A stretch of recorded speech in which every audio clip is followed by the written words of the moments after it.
السلام علیکم ورحمۃ اللہ وبرکاتہ۔ ناظرین دوستو، سورۃ الکوثر اور سورۃ القریش کے برکات بقول ابقری۔ میں لاہور جا رہا تھا اور اس دن گیس کی لوڈ شیڈنگ تھی۔ صبح 6 بجے میں نے گاڑی میں سی این جی بھروائی۔ ابقری میں سورہ قریش اور سورہ کوثر کے فضائل اکثر پڑھتا رہتا ہوں۔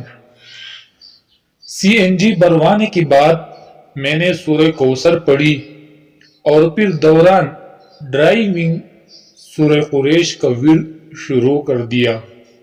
مرید کے پاس جا کر ایک بار پھر میں نے گیس بھروائی، کیونکہ وہاں پر 8 بجے گیس بند ہونا تھا۔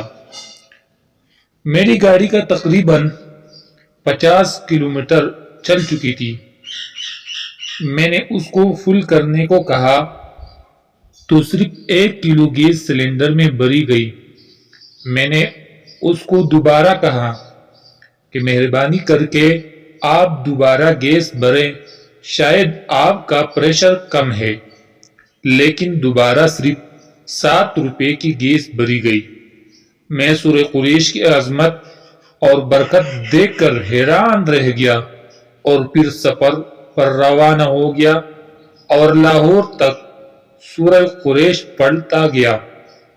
لاہور سے واپس ہو کر جب دوبارہ گجرانوالہ پہنچا تو گاڑی 195 کلومیٹر چل چکی تھی اور ابھی اس میں اتنی گیس باقی تھی جس سے گاڑی تقریباً 70 سے 80 کلومیٹر مزید چل سکتی تھی۔